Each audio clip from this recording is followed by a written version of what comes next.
bagi Allah yang maha mendekat, maha mengabulkan doa, maha melindungi, maha menolong, serta maha menghisap segala amal. Allah memilih siapa yang dikehendaki dari makhluknya untuk didekatkan kepadanya dan mengistimewakan para hamba yang terpilih di sisinya. Salawat dan salam semoga tercurah kepada hamba dan rasulnya, pemimpin kita, makhluk yang paling mulia, Nabi Muhammad SAW. Amma ba'du. Wahai manusia, bertakwalah kalian kepada Allah dengan sebenar-benarnya takwa. Berpegang teguhlah kepada kalimat takwa, yaitu la ilaha illallah. Sesungguhnya orang yang berbahagia adalah yang menanamkan takwa di dalam hatinya dan menjadikan akhirat sebagai tujuannya, sebagaimana firman Allah Subhanahu wa taala, wahai orang-orang yang beriman, bertakwalah kepada Allah dan hendaklah setiap orang memperhatikan apa yang telah diperbuatnya untuk hari esok. Dan bertakwalah kepada Allah, sungguh Allah Maha teliti terhadap apa yang kamu kerjakan. Sesungguhnya seorang hamba yang diberi taufik oleh Allah serta diberi penerangan dalam menapaki jalan hidup menuju Rabb-Nya akan menempuh jalan yang lurus tanpa penyimpangan. Ia senantiasa mendekatkan diri kepada Tuhannya yang maha mulia tanpa menyimpang dari jalan yang benar dan tanpa tersesat dari petunjuk yang lurus. Ia juga mendekatkan diri kepada Rabb-Nya dengan amal-amal yang soleh yang dilandasi cahaya darinya, penuh cinta kepadanya, mengagungkannya dengan sebenar-benarnya, merendahkan diri di hadapannya dengan kerendahan total. Mereka sangat membutuhkannya dalam segala hal, mengharap pahala darinya serta takut akan siksanya. Ia meneladani sifat-sifat orang-orang yang telah diperintahkan Allah untuk dijadikan panutan, yaitu para nabi dan para rasul serta hamba-hamba Allah yang soleh yang disebutkan dalam firman Allah Subhanahu wa taala, wahai kaum muslimin, amalan yang paling utama dalam mendekatkan diri kepada Allah adalah menjalankan kewajiban-kewajiban yang telah difardukan. Hal ini sebagaimana disebutkan dalam hadis qudsi, tidak ada suatu amal yang dilakukan hambaku untuk mendekatkan diri kepadaku yang lebih aku cintai daripada kewajiban yang aku fardukan atasnya. Tidak ada sesuatu pun yang lebih dicintai oleh Allah Subhanahu wa taala selain mentauhidkannya dalam ibadah dan memurnikan agama hanya baginya. Tauhid dan keikhlasan dalam ibadah merupakan kewajiban terbesar yang Allah tetapkan atas hamba-hambanya. Sebaliknya, tidak ada sesuatu pun yang lebih dibenci oleh Allah Subhanahu wa taala daripada perbuatan syirik. Ketahuilah bahwa salat merupakan kewajiban Islam yang paling agung, yang paling utama untuk diperhatikan, serta merupakan ibadah yang paling menuntun seorang hamba untuk mendekatkan diri kepada Allah Subhanahu wa taala. Sebagaimana firman-Nya dalam surat Al-Alaq, dan Rasulullah SAW bersabda, keadaan seorang hamba yang paling dekat dengan Rabb-Nya adalah ketika ia sedang bersujud, maka perbanyaklah doa dalam sujud. Hal itu terjadi karena sujud seorang hamba dalam salat merupakan puncak dari penghambaan dan kerendahan diri di hadapan Allah Subhanahu wa taala. Sedangkan Allah adalah puncak dari keagungan. Dia memiliki kemuliaan dan yang tak terhingga. Oleh karena itu, semakin seorang hamba melepaskan diri dari sifat-sifat yang hanya layak bagi Allah, niscaya dia akan semakin dekat dengan surganya. Sungguh indah ungkapan seorang penyair ketika ia berkata, tatkala tengkuk-tengkuk tunduk dalam kerendahan, justru itulah saat ia meraih kemuliaan di dalam kehinaannya. Ada dua hal yang menjadi bukti keikhlasan seorang hamba dalam ketundukannya. Yang pertama, ketundukan sepenuhnya kepada perintah dan larangannya serta kesabaran dan keikhlasan dalam menerima segala ketentuannya. Yang kedua, meninggalkan sifat sombong dan bangga diri, mengenakan pakaian kerendahan hati dan ketundukan. Syekhul Islam Ibn Taimiyah rahimahullah berkata, seorang hamba semakin ia merendahkan diri di hadapan Allah dan semakin besar rasa butuhnya kepadanya, maka semakin dekatlah ia kepada Allah dan semakin mulialah kedudukannya di sisinya. Wahai hamba-hamba Allah, seorang hamba yang mencintai Rabb-Nya setelah menunaikan kewajiban-kewajiban yang diperintahkan akan terus mendekatkan diri kepadanya dengan mengerjakan amal-amal sunnah sehingga Allah mencintainya. Dan siapa yang dicintai oleh Allah Subhanahu wa taala, maka Allah akan menjadi pelindung dan penolongnya. Allah akan menjaga pendengarannya dan penglihatannya dari hal-hal yang diharamkan, melindungi tangannya dari perbuatan zalim, serta kakinya dari melangkah menuju hal-hal yang mengundang kemurkaan Allah. Ia tidak menggunakan anggota tubuhnya kecuali dalam hal-hal yang diridhai oleh Rabb-Nya. Dengan demikian, jiwanya suci, hatinya bersih, dan ia pun menjadi hamba yang dekat dengan Rabb langit dan bumi, serta doanya dikabulkan. Hal ini sebagaimana ditegaskan dalam hadis qudsi, hambaku senantiasa mendekatkan diri kepadaku dengan amalan-amalan sunnah hingga aku mencintainya. Jika aku mencintainya, maka aku menjadi pendengarannya yang dengannya ia mendengar, penglihatannya yang dengannya ia melihat, tangannya yang dengannya ia menggenggam, dan kakinya yang dengannya ia berjalan. Jika ia memohon kepadaku, pasti aku beri, dan jika ia memohon perlindungan kepadaku, pasti aku lindungi. Semakin dekat seorang hamba kepada Rabb-Nya, maka Allah akan semakin mendekat dan memuliakannya. Allah akan memberikan balasan berupa kabar gembira yang membuat jiwa hampir terbang karena rasa bahagia. Orang-orang yang dekat dengan Allah diberikan kabar gembira bahawa kelak saat sakaratul maut akan mendapatkan kenikmatan, kenyamanan, kebahagiaan serta rezeki yang mulia yang telah disiapkan oleh Allah bagi hamba-hambanya yang istimewa. Sebagaimana firman Allah Subhanahu wa taala, jika dia orang yang mati itu termasuk yang didekatkan kepada Allah, maka dia memperoleh ketenteraman dan rezeki serta surga yang penuh kenikmatan. Wahai kaum muslimin, orang-orang pilihan dari kalangan hamba Allah senantiasa mendekatkan diri kepadanya dengan amal soleh. Mereka memenuhi janji yang telah mereka ikrarkan, lalu Allah pun mendekatkan mereka sedekat-dekatnya. Di antara yang paling tinggi derajat kedekatannya kepada Allah adalah dua kekasihnya, yaitu Nabi Muhammad SAW dan Nabi Ibrahim alaihissalam. Sebagaimana firman Allah Subhanahu wa taala, dan Allah menjadikan Ibrahim sebagaimana kekasihnya. Begitupun Rasulullah SAW bersabda, seandainya aku hendak mengambil seorang khalil dari umatku, niscaya aku akan menjadikan Abu Bakar sebagai khalil. Akan tetapi sahabat kalian ini adalah khalilullah. Allah menjadikan ruh Nabi Muhammad dan Nabi Ibrahim berada pada kedudukan tertinggi di alam barzakh, dan derajat mereka di surga berada pada tingkatan yang paling mulia. Setelah keduanya, yang paling dekat derajatnya kepada Allah adalah Musa alaihi salam. Sebagaimana firman Allah Subhanahu wa taala, "Wa darajatuhuma fil jannati a'la ad-darajat."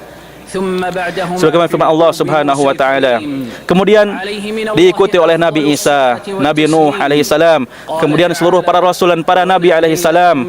Setelah mereka adalah Abu Bakar, Umar, Utsman dan Ali. Setelah itu para sahabat Rasulullah sallallahu alaihi wasallam radhiyallahu anhum. Menurut tingkat keutamaan mereka dalam mendahului masuk Islam, hijrah mereka dan jihad mereka bersama Rasulullah sallallahu alaihi wasallam. Kemudian sahabat-sahabat para nabi alaihi salam, lalu orang-orang pilihan dari umat ini dari kalangan para tabi'in, generasi setelah tabi'in, dan para imam dari kalangan ulama dan para wali Allah Subhanahu wa taala. Saudaraku seiman, sesungguhnya salah satu karunia, kemudahan dan kemuliaan yang Allah berikan terhadap hambanya adalah Dia tidak mensyariatkan kepada mereka untuk menjadikan dari kalangan makhluknya sebagai perantara dalam menyampaikan kebutuhan mereka dan bertawassul kepada makhluk agar mendekatkan diri kepada Allah Subhanahu wa taala. Sebaliknya, Allah membuka banyak pintu rahmat dan karunia agar mereka dapat mendekatkan diri kepadanya melalui amal soleh. Mereka mendekatkan diri dengan hanya bermunajat kepadanya, tidak menyeru dan memohon kepada selainnya. Hanya kepada Allah mereka berdoa, lalu Dia mengabulkan permintaannya.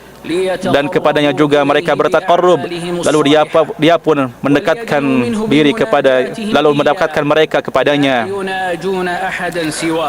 Allah mengingkari perbuatan sebagian kaum musyrikin yang menyeru selainnya dan mempersekutukannya dengan selain Allah. Meskipun tujuan mereka adalah untuk mendapatkan kedekatan dengan Allah, namun cara dalam mencapai tujuan tersebut tidak benar. Akhirnya sia-sia usaha mereka.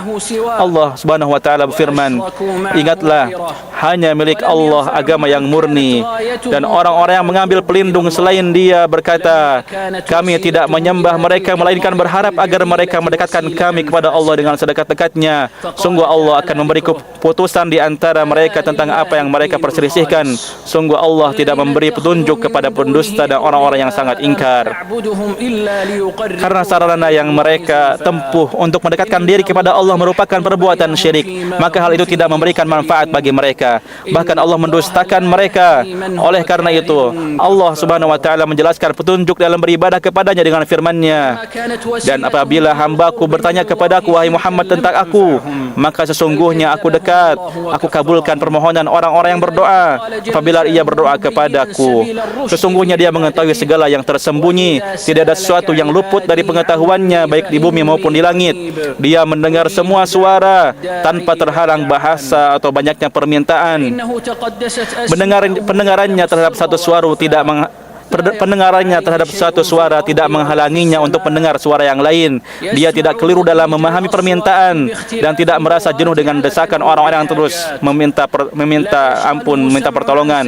Semoga Allah memberi kita semua dengan Al-Quran dan memberkahi kita semua dengan Al-Quran yang agung dan menjadikan kita mendapatkan manfaat dari ayat-ayat dan peringatan yang penuh hikmah di dalamnya. Demikian khutbah ini. Aku mohon ampun kepada Allah dan untuk kita semua. أقول قولي هذا وأستغفر الله لي ولكم.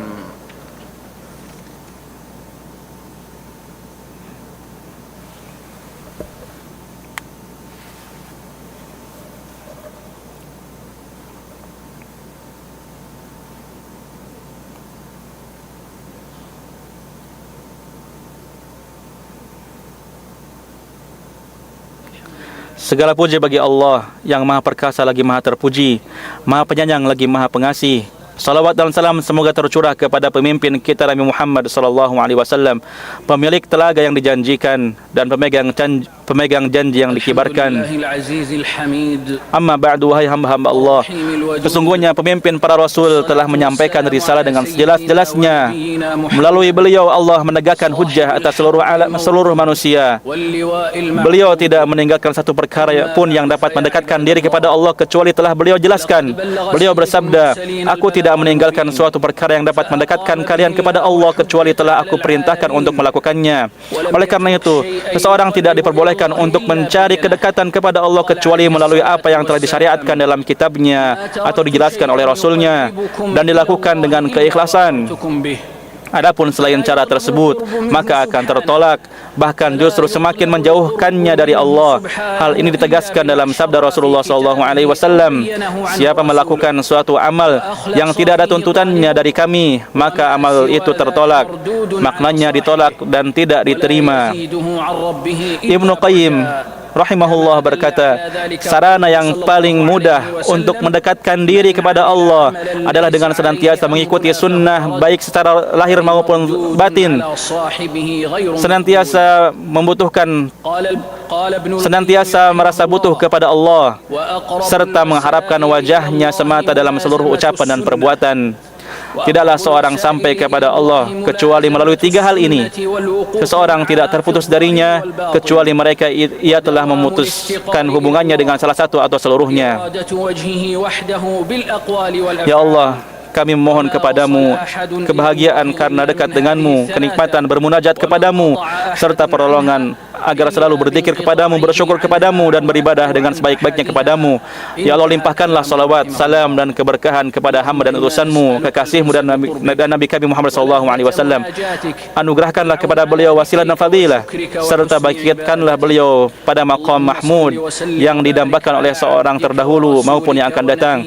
Ya Allah, ridhoilah keempat khulafaur rasyidin, Abu Bakar, Umar, Utsman, dan Ali, serta seluruh sahabat yang mulia, para tabi'in, dan orang-orang yang mengikuti mereka dengan kebaikan hingga hari pembalasan. اللهم وارض عن Ya Allah, muliakanlah Islam dan kaum muslimin, hinakanlah kesyirikan dan para musyrikin. أبي بكر وعمر Ya Allah, muliakanlah Islam dan kaum muslimin, وعن سائر muliakanlah Islam dan kaum muslimin, hinakanlah kesyirikan dan para musyrikin.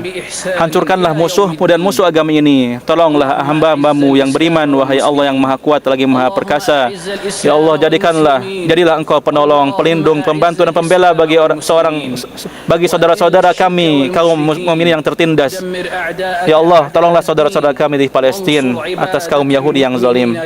Berilah makan bagi yang lapar di antara mereka, keamanan bagi yang ketakutan, kesembuhan bagi yang sakit, dan pelipur-lara bagi yang tertimpa musibah.